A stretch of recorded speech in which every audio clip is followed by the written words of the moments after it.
अस्सलाम वालेकुम dear viewers, welcome to my channel AT lectures.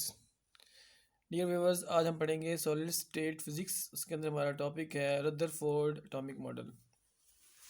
Dear viewers, Rutherford atomic model बहुत successful model था। ये जे थॉमसन मॉडल के बाद पेश किया गया था। तो रदरफोर्ड मॉडल इसलिए पेश किया गया क्योंकि जे थॉमसन मॉडल के अंदर कुछ फ्लॉज थे। उनको जब स्टडी किया गया तो उनको दूर करने के लिए फिर रदरफोर्ड ने एक न्यू मॉडल पेश किया जो रदरफोर्ड एटॉमिक मॉडल के नाम से फेमस हुआ। The Rutherford experiment or scattering is very famous model at its time. This model was proposed after J.J. Thomson model. ये J.J. Thomson model के बाद आया था और बहुत फेमस था. If J.J. Thomson model is correct, अगर हम J.J. Thomson model को करेक्ट मानते हैं तो J.J. Thomson मॉडल के मुताबिक जो इलेक्ट्रॉन है, जो अल्फ़ा पार्टिकल्स है, वो 1 डिग्री से ज़्यादा डेविएट नहीं कर सकते। If J.J. Thomson model is correct, according to J.J. Thomson model, alpha particle can not deviate more than 1 degree. 1 degree से ज़्यादा भी वो ज़्यादा डेविएट नहीं कर सकते। बट लेकिन रदरफोर्ड ने साबित किया कि ये 1 डिग्री क्या 180 डिग्री पर भी होते हैं, डेविएट होते हैं। But in Rutherford model and experiment it was observed that alpha particle deviate more than 1 degree. Some alpha particle deviate at more than 190 degree, कुछ 90 से भी ज़्यादा जाते थे। And some alpha particle deviate more than 180 degree, कुछ 180 degree से भी ज़्यादा और 180 डिग्री पर भी आते थे। वापस उसी यानी जिस वे पे जाएंगे उसी वे से वापस आ जाएंगे। According to J Thomson model, all atom is J Thomson model का डिस्कस करें अगर, इसके अंदर फ्लास क्या हुआ, उसके मुताबिक ये जो आइटम है ना, ये सारा पॉजिटिव चार्ज है और इसके अंदर ये जो छोटे छोटे इलेक्ट्रॉन है। तो जब कोई अल्फ़ा पार्टिकल इधर से आएगा तो इसके ऊपर ये फोर्स लगाएगा, चार्ज फैला हुआ है पूरे आइटम पे। तो एटम जो होता है वो बहुत छोटा होता है, 10⁻⁻10 होता है। ये आगे हम डिस्कस करते हैं। तो इस पे ये फोर्स लगाएगा। तो दो थ्योरम हैं वो यहाँ पे लगेंगे कि ये जो फोर्स होती है वो एक एटम की या न्यूक्लियस की या एटम की दूसरे एटम पे या दूसरे चार्ज पे, एक चार्ज की दूसरे चार्ज पे जो फोर्स लगती है वो होती है, वो इन्वर्सली प्रोपोर्शनल होती है डिस्टेंस के। ये जितना डिस्टेंस ज़्यादा होगा फोर्स कम होगी, जितना डिस्टेंस कम होगा फोर्स ज़्यादा होगी। एक तो ये थ्योरम है। दूसरा थ्योरम ये है कि अगर चार्ज कम हो जाए तो वो फोर्स जो है ना वो चार्ज के डायरेक्टली प्रोपोर्शनल है। चार्ज कम हो जाएगा तो फोर्स फिर कम हो जाएगी, चार्ज ज़्यादा हो जाएगा तो फोर्स ज़्यादा हो जाएगी। तो ये इस मॉडल में अगर डिस्कस करें तो ये डिस्टेंस, अगर तो वो पार्टिकल दूर से जाता था, दूर से जाता था तो फिर डिस्टेंस ज़्यादा था तो फोर्स कम लगती थी। लेकिन अगर वो चार्ज तो डिस्ट्रीब्यूट हुआ बड़ा सारा पूरे एटम के अंदर, तो अगर वो पार्टिकल को यहाँ से गुजारते हैं, डिस्टेंस कम करते हैं, तो फिर चार्ज कम हो जाता था क्योंकि चार्ज तो सारा फैला पड़ा है, चार्ज सारा एटम के अंदर फैला पड़ा है। तो ये यहाँ पे तो चार्ज कम होना था, तो चार्ज कम होना था फिर भी फोर्स उस पर कम लगनी थी। तो वो दोनों सूरतों में ही इस पार्टिकल को डेविएट नहीं कर सकता था। तो ये फ्लॉज थे। तो आइए हम इसको देखते हैं। According to J Thomson model, all atom is positive charge and electron are negative charge. Electron पे नेगेटिव चार्ज होता ही होता है। When alpha particle come near the atom, it exert a force on atom because there is a positive charge on alpha particle and positive charge on the atom. So atom will repel to this positive charge, इसको repel करेगा। So the total charge of the atom will change the path of the positive charge. तो फिर क्या होगा, उसका जो positive charge है उसका पाथ चेंज कर देगा, थोड़ा सा डेविएट कर देगा। But electron will not affect it because the mass of electron is very less. Electron का मास तो बहुत कम है और वो उसको अफेक्ट नहीं करेगा। According to J Thomson model of atom, the size of the atom is 10⁻⁻10। ये मैंने आपको बताया था अभी कि 10⁻⁻10 मीटर बहुत कम है। ये डी है डिस्टेंस, ये इसका साइज़ है तो जाहिर है फिर डिस्टेंस भी इतना ही होगा, यहाँ से लेके यहाँ तक ये इसका डिस्टेंस है, साइज़ जो इतना। तो ये दो थ्योरम मैंने बताए थे अभी अभी आपको कि फोर्स डायरेक्टली इन्वर्सली प्रोपोर्शनल होती है डिस्टेंस के। डिस्टेंस बढ़ाते जाएंगे फोर्स कम होती जाएगी, डिस्टेंस कम करते जाएंगे फोर्स ज़्यादा होती जाएगी।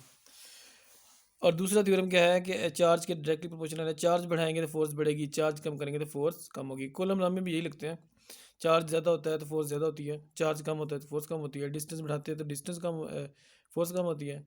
डिस्टेंस की इन्वर्सली प्रोपोर्शनल है। तो ये थ्योरम दोनों इस पे लगाएं अगर, तो इफ़ डिस्टेंस इज इंक्रीज, अगर डिस्टेंस इंक्रीज करते हैं तो फिर फोर्स कम हो जाएगी, फोर्स जो है ना इसके इन्वर्सली प्रोपोर्शनल है। लेकिन अगर डिस्टेंस डिक्रीज भी करते हैं फिर भी फोर्स कम ही होगी क्योंकि चार्ज कम हो जाएगा। And force also decrease because charge decrease. Clear हो गई, ये बात समझ आ गई। दोनों सूरत में डिस्टेंस इंक्रीज या डिक्रीज करने से फोर्स कम हो जाती है। In both case, force is decreased. In every situation, the force on alpha particle is very less in J.J. Thomson model. J.J. Thomson model में फिर force बहुत कम लगती है alpha particle पे. It is so less that cannot deviate the alpha particle that of even 1 degree. 1 degree पर भी नहीं करती थी. It was a problem and an electron do not affect on the alpha particle because it is very less mass. ये तो पहले बताया जा चुका है क्योंकि उस इलेक्ट्रॉन का तो mass ही कम है। This problem is solve by Rutherford atomic model. फिर रदरफोर्ड ने अपना एक एटॉमिक मॉडल पेश किया, उससे ये प्रॉब्लम हल हो गई। तो रदरफोर्ड के मुताबिक क्या हुआ कि that positive charge and almost whole of the mass of atom is concentrated in a very small volume of atom called nucleus. Rutherford ने ये कहा कि उसका जो पॉजिटिव चार्ज है वो, और उसका जो तकरीबन उसका सारा मैस जो है वो सारा का सारा एक छोटे से एरिया में है, उसका नाम क्या है, छोटे से वॉल्यूम में है, उसका नाम क्या है, न्यूक्लियस। तो रदरफोर्ड ने जो अपना एक्सपेरिमेंट किया उससे उसने ये नतीजा निकाला कि जो इसका जो न्यूक्लियस का जो रेडियस है वो 10⁴ कम होना चाहिए टोटल एटम से। 10⁴ 10,000 time 10⁴ From analysis of the data of Rutherford concluded that the radius of the nucleus must be smaller than the radius of an atom by factor of 10⁴।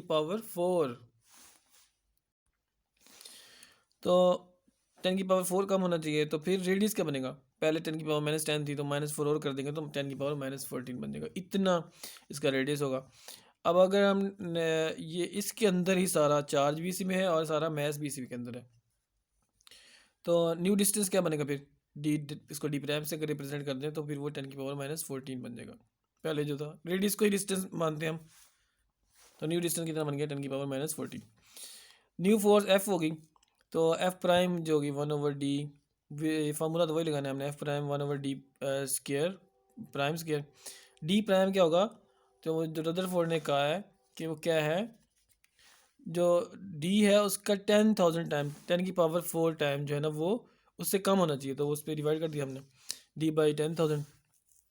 ये value put करने ज़रा अगर इधर D की जगह पे, तो डी प्राइम की वैल्यू डी ओवर क्या है वो डी की पावर 10,000, ये जब पुट करेंगे वैल्यू तो ये 40 है तो 80 हो जाएंगे फिर, तो ये 80 डबल फ्रैक्शन में थी ऊपर चले जाएंगे तो फिर ये 10⁸ एफ बन जाएगा वो, क्योंकि वो पहले भी एफ था तो एफ बन जाएगा, यानी नई फोर्स जो है ना वो 10⁸ टाइम ज़्यादा होगी जो ओल्ड फोर्स है उससे, यानी कि बहुत ज़्यादा 10⁴, ये 10⁴ या 80 जो है ना 10⁸ टाइम ज़्यादा होगी। क्यों, अब ये फोर्स इतनी ज़्यादा है कि ये अल्फ़ा पार्टिकल को डिफ्लेक्ट कर सकती है किसी भी एंगल पे। Then the old force now it can deflect alpha particle at greater angle. In this way, by decreasing distance, charge is not decrease. Distance को डिक्रीज करने से चार्ज डिक्रीज नहीं होगा, क्योंकि चार्ज तो सारा उसके अंदर न्यूक्लियस के अंदर है, तो वो डिक्रीज कैसे होगा, charge not decrease. Now mass of nucleus is also greater, mass भी न्यूक्लियस का ज़्यादा हो गया क्योंकि तकरीबन क्या कहा गया है कि सारा का सारा मास न्यूक्लियस में ही है। If mass of the nucleus is less than the nucleus, if mass of the nucleus is less than, nucleus will change its position, not alpha particle। अगर न्यूक्लियस का मास कम है तो फिर क्या होगा, वो अल्फा पार्टिकल की स्पीड इतनी ज़्यादा है कि वो फिर न्यूक्लियस को उड़ा मारेगा, उसमें अल्फा पार्टिकल खुद डिफ्लेक्ट नहीं होगा, वो न्यूक्लियस को डिफ्लेक्ट कर देगा। इसलिए फिर न्यूक्लियस का मास ज़्यादा रखना है, न्यूक्लियस का मास ज़्यादा है इसलिए अल्फा पार्टिकल डिफ्लेक्ट होता है। तो ये वाली थ्योरी ज़्यादा करेक्ट थी रदरफोर्ड की। सेकंड पॉइंट उसने ये बताया, the electron revolve about the nucleus in orbits in the same manner as the planets orbit the sun. Electron इस तरह ऑर्बिट कर रहे हैं जिस तरह प्लैनेट्स सन के गिर्द कर रहे हैं। For this reason this model is ऑफनली called planetary model, इसलिए इस मॉडल का नाम प्लानिटरी मॉडल ऑफ एटम भी है। The necessary centripetal force is provided by electrostatic force of attraction. तो जो क्योंकि कोई चीज़ अगर सर्कल में घूम घूम रही है, रिवॉल्व कर रही है, तो उसके लिए सेंट्रीपिटल फोर्स उसको चाहिए होगी।